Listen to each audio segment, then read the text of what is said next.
अस्सलाम वालेकुम रहमतुल्लाह। क्लास 10th के लिए जो हमने चैप्टर उठाया था रिप्रोडक्शन इन ऑर्गेनिजम्स और उसका लास्ट टॉपिक आज कंप्लीट होने वाला है। तो बेटे जो इसका लास्ट टॉपिक था वो था रिप्रोडक्टिव हेल्थ। तो चले हम स्टार्ट करते हैं यहाँ पे रिप्रोडक्टिव हेल्थ के बारे में। सबसे पहले बेटे टॉपिक मैंने वहां पे लिखा है रिप्रोडक्टिव हेल्थ। देखिए रिप्रोडक्टिव हेल्थ क्या होता है। पूरे दुनिया में एक ऑर्गेनाइजेशन चल रही है जिस ऑर्गेनाइजेशन का नाम है बेटे वर्ल्ड हेल्थ ऑर्गेनाइजेशन, जिसको हम WHO के नाम से भी जानते हैं, वर्ल्ड हेल्थ ऑर्गेनाइजेशन। बेटे ये WHO वाले एक डेफिनेशन देते हैं हेल्थ की। ये बोलते हैं हम सेहतयाब इंसान तब एक बंदे को बोलेंगे जब वो बाहर से भी ठीक होगा, अंदर से भी ठीक होगा, उसका दिमागी तवाजुन भी ठीक होगा और वो सेक्सुअली भी मैच्योर और फर्टाइल होगा। तो ऐसे इंसान को ये बोलते हैं कि ये हेल्दी है। तो बेटे healthy person according to WHO, health is a state of complete physically, internally, mentally well-being and not merely the absence of diseases. This is the definition according to WHO. चले बेटे आगे जाते हैं। तो जो रिप्रोडक्टिव हेल्थ का मतलब होता है बेटे यहां पे कि जब एक इंसान बाहर से भी ठीक होगा, अंदर से भी ठीक होगा, मेंटली भी ठीक होगा और रिप्रोडक्टिव सिस्टम भी उसका मैच्योर होगा, मींस कि वो फर्टाइल होगा, वो बच्चा प्रोड्यूस कर सकता है या कर सकती है, तो ऐसे बंदे को हम बोलते हैं हेल्दी और इस फेनोमेना को हम बोलते हैं रिप्रोडक्टिव हेल्थ। देखिए बेटे आपको पता है कि ये जो रिप्रोडक्टिव हेल्थ होती है इसका असल में निचोड़ ये है कि जब एक इंसान कंप्लीट वेलबींग होगा। देखिए बेटे अगर हम बात करेंगे एक इंसान की, उसका जो एडोलेसेंट पीरियड होता है उसमें उसका इम्यून सिस्टम डेवलप हो जाता है, उसमें वो मैच्योर हो जाता है, रिप्रोडक्टिव सिस्टम उसका डेवलप हो जाता है। बहरहाल बहुत सारी चेंजेस एडोलेसेंट एज में आ जाती है, वो मैंने ऑलरेडी आपके साथ शेयर किया है। बहरहाल जो बेटे बीमारी होती है, इस बीमारी को फैलने के बहुत सारे तरीके होते हैं, बहुत सारे वेज होते हैं जिनकी वजह से बीमारी फैल सकती है। एयरबोर्न बीमारियां जो हवा की वजह से फैलती हैं और वाटरबोर्न बीमारियां जो वाटर की वजह से फैल सकती हैं।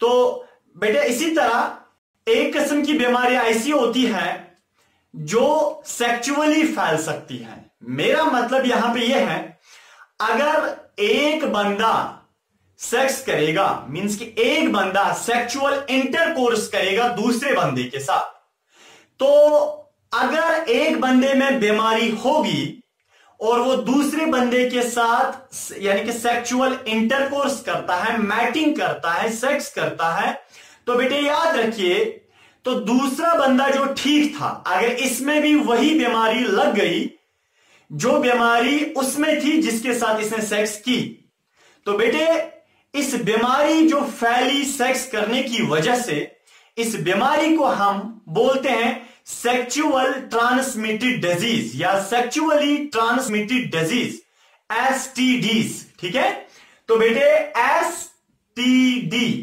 क्या होता है? Sexually transmitted disease. तो ये वो बीमारी होती है जो सेक्स करने की वजह से फैलती है। मैं आपको ऐसे समझा सकता हूं, अगर ये पर्सन A है और ये पर्सन B है, बेटे अगर इस पर्सन B में कोई बीमारी है, A हेल्दी है, ठीक है, अगर ये A इसके साथ आप मैटिंग करेगा, सेक्स करेगा, यानी कि इंटरकोर्स, सेक्सुअल इंटरकोर्स करेगा B के साथ, तो सेक्सुअल इंटरकोर्स के दौरान इस ए में भी वही बीमारी लगती है जो बी में थी। तो इसमें जो बीमारी लगी ए में बेटे, उस बीमारी को हम बोलते हैं सेक्सुअली ट्रांसमिटेड डिजीज, एसटीडीज, क्योंकि ये वो बीमारी है जो इसमें लगी, जो बीमारी सेक्सुअल इंटरकोर्स की वजह से लगी। तो बेटे याद रखिए, sexual transmitted diseases sexual intercourse की वजह से लगती हैं, और दुनिया में बहुत सारी बीमारियां ऐसी हैं जो सेक्सुअल इंटरकोर्स की वजह से एक बंदे में लगती हैं। जैसे एक बीमारी है बेटे, उसका नाम है गोनेरिया, GONORRHEA, गोनहेरिया। इस तरह दूसरी बीमारी है, उसका नाम है वाट्स, WARTS, वाट्स। तीसरी बीमारी है जिसका नाम है सिफिलिस, SPHILLI, सिफिलिस। इस तरह बेटे एक और बीमारी है जिसका नाम है एड्स, AIDS, एड्स। ठीक है बेटे, तो ये वो बीमारियां हैं जैसे गोनहेरिया, वाट्स, सिफिलिस, एड्स, ये वो बीमारियां हैं जो बीमारियां लगती हैं सेक्सुअल इंटरकोर्स के दौरान। तो ऐसी बीमारियां जो सेक्सुअल इंटरकोर्स के दौरान एक बंदे में लगती है, ऐसी बीमारियों को हम सेक्सुअल ट्रांसमिटेड डिजीजेस भी बोलते हैं या वेनिरल डिजीजेस भी बोलते हैं, VINERAL, वेनिरल डिजीजेस। तो वेनिरल डिजीजेस या सेक्सुअल डिजीजेस की एग्जाम्पल बेटे गोनहेरिया है, वाट्स हैं, सिफिलिस हैं और एड्स हैं। बट याद रखिए, क्लास 10th के लिए हमें यहां पे एड्स की बीमारी को थोड़ा सा डिटेल्ड पढ़ना है। तो बेटे आगे जाते हैं, थोड़ा सा इस एड्स की बीमारी के बारे में हम पढ़ते हैं।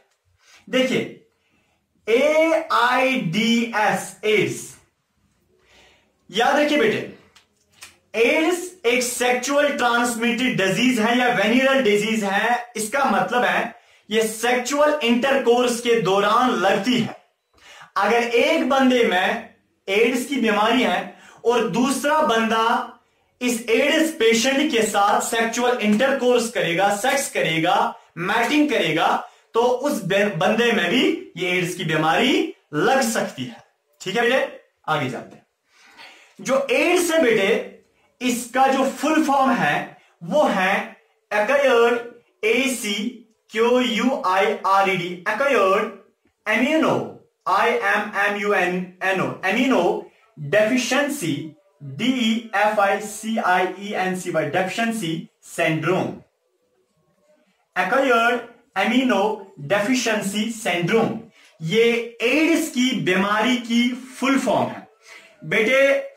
2000 ये क्वेश्चन JKCT 2014 में क्वेश्चन नंबर 173 वहां पे पूछा गया था एक बारी कि जो एड्स की बीमारी है इसका फुल फॉर्म क्या है, और इसके बाद 2015 में इस एड्स के बारे में पूछा गया था, JKCT सिक्किम्स में पूछा गया था एड्स का फुल फॉर्म क्या है, क्वेश्चन नंबर 7 था। ठीक है बेटे, तो 2 बार ही इस क्वेश्चन को एंट्रेंस में पूछा गया है। एड्स की जो फुल फॉर्म है वो है acquired amino deficiency syndrome. Clear हुआ बेटे, आगे जाते हैं। देखिए ये जो एड्स की बीमारी है बेटे, सबसे पहले दुनिया में इसको रिपोर्ट किया गया था।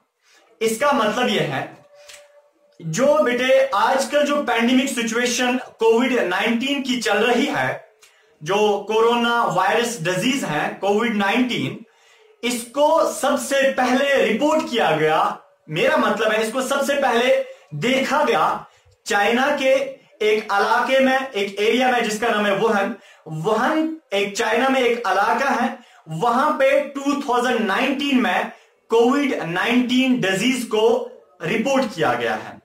इसी तरह बेटे जो एड्स की बीमारी है इसको 1981 में सबसे पहले अमेरिका में, मींस की USA, अमेरिका में एक जगह है जिसका नाम है हताई, HATAI, हताई अमेरिका में एक जगह है 1981 में दुनिया में सबसे पहले इस बीमारी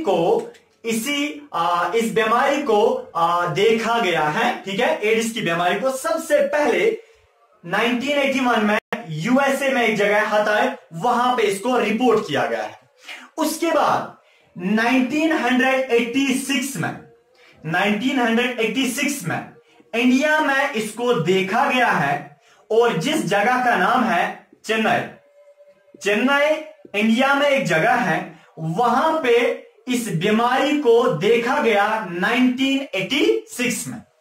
बेटे याद रखिए, अगर हम यूएन एड्स की बात करेंगे, इसका मतलब है यूनाइटेड नेशन एड्स की जो कम्युनिटी है, उन्होंने बेटे बताया, ये एस्टिमेट किया है, यानी कि यूनाइटेड नेशन वालों ने ये एस्टिमेट किया है कि पूरे दुनिया में 5.1 बिलियन एड्स के केसेस पाए जाते हैं।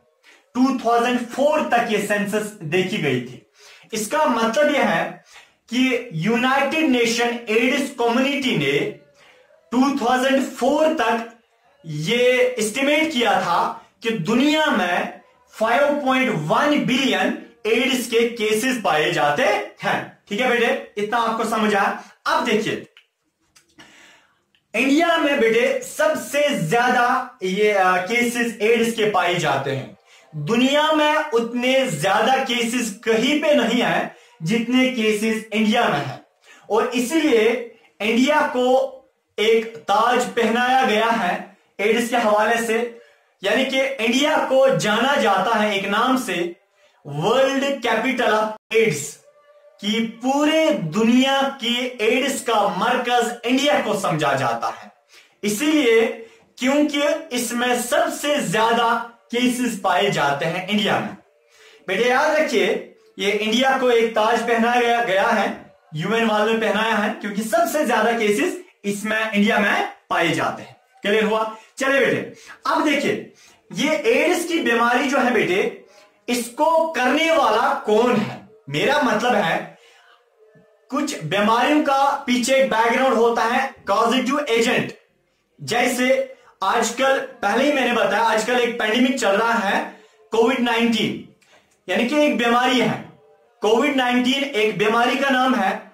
इस बीमारी को करने वाला एक वायरस होता है जिसको बोलते हैं हम कोरोना वायरस। इसी तरह बेटे, एड्स एक बीमारी का नाम है, और इस बीमारी को करने वाला जो है बेटे, वो एक वायरस होता है, जिस वायरस का नाम है ह्यूमन इम्यूनो वायरस, HIV। ठीक है बेटे, HIV। देखिए बेटे, HIV इसका फुल फॉर्म है human immuno virus. Human immuno virus HIV, ये फुल फॉर्म है HIV वायरस का। बेटे याद रखिए, 2012 में क्वेश्चन नंबर 219 इसके बारे में पूछा गया था JKCT में कि ये जो एड्स है, इसको करने वाला वायरस कौन सा होता है। वहां पे एक ऑप्शन था HIV भी। समझ आया बेटे? चलिए आगे जाते हैं। तो जो ये जो बेटे HIV है, ये एक वायरस होता है। यही वायरस अगर किसी इंसान की बॉडी के अंदर चला जाता है, यही वायरस एड्स की बीमारी करता है। क्लियर हुआ? तो HIV का मतलब है ह्यूमन इम्यूनो वायरस।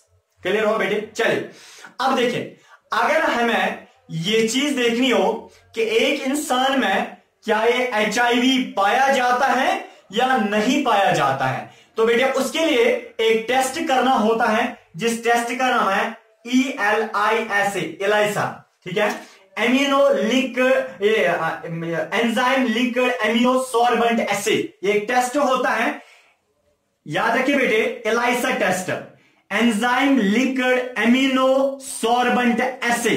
ठीक है बेटे, 2009 में JKCT 2009 क्वेश्चन नंबर 154 इसके बारे में पूछा गया था। ऑप्शन डी वाला ये था उस पर कि जो एड्स की बीमारी है, उसको किस टेस्ट से हमें पता चलता है कि एक बंदे में एड्स है या नहीं है? ये वाला क्वेश्चन जेकेसीटी में उस वक्त बेटे पूछा गया था। एलाइसा वहां पे एक ऑप्शन था। बहरहाल मैंने अभी तक आपके सामने चार एंट्रेंस पॉइंट्स के नाम लिए कि एड्स के बारे में आज तक 4 बार एंट्रेंस में क्वेश्चन पूछा गया है। बहरहाल बेटे एलाइसा एक टेस्ट होता है जो डिटेक्ट करता है एक बंदे में एड्स की बीमारी है या नहीं है। ठीक है बेटे, थोड़ा सा आगे जाते हैं। देखिए एड्स की जो बीमारी है बेटे, अल्लाह बचाए, अगर किसी बंदे में HIV वायरस गया, इसका मतलब एड्स की बीमारी का कॉज, जब HIV वायरस किसी बंदे में गया तो अब उस बंदे को क्या हो जाएगा? एड्स की बीमारी हो जाएगी। तो एड्स की बीमारी को HIV वायरस करता है। याद रखिए बेटे, अगर किसी बंदे में, ये बंदा है कोई, ठीक है, अगर इसमें HIV वायरस गया, आपको पता है ह्यूमन एम्यूनो वायरस जब किसी बंदे में जाता है तो हमें पता है एक बंदे की जो बॉडी होती है वहां पे ब्लड होता है। ब्लड में बेटे एक किस्म की सेल्स होती हैं जिनको हम टी हेल्पर सेल्स बोलते हैं। टी हेल्पर सेल्स बोलते हैं। याद रखिए बेटे, टी हेल्पर सेल्स के बारे में भी जेकेसीटी में क्वेश्चन पूछा गया था। जो टी हेल्पर सेल्स हमारी बॉडी में होती हैं, ये हमें ताकत देते हैं बीमारी के खिलाफ लड़ने के लिए। बट अगर HIV वायरस हमारी बॉडी के अंदर गया और HIV वायरस सबसे पहले करता है काम, वो टी हेल्पर सेल्स को डिस्ट्रॉय करता है, खत्म कर देता है, वैनिश करता है, सफाई हस्ती से हटा देता है। इसका मतलब जब हमारी बॉडी में टी हेल्पर सेल्स खत्म हो गई तो HIV वायरस जो है बेटे ये रेप्लिकेट करता है या अपनी कॉपी ज्यादा करता है, यानी कि रिप्रोडक्शन अंदर करता है। ये अगर एक HIV वायरस गया, ये 10 HIV वायरस, ये 1000, ये 2000, 1 लाख वायरस अंदर बनाता है, जिसकी वजह से हमारी बॉडी में जब टी हेल्पर सेल्स को खत्म किया गया, याद रखिए बेटे, जिस इंसान की बॉडी में टी हेल्पर सेल्स कम होती है उसका इम्यून सिस्टम वीक होता है, वो कमजोर होता है। ठीक है, तो उसको बीमारी लगने के जल्दी चांसेस होते हैं। तो ऐसे इंसान को हम ऑपर्चुनिस्टिक बोलते हैं। ऑपर्चुनिस्टिक OPPUR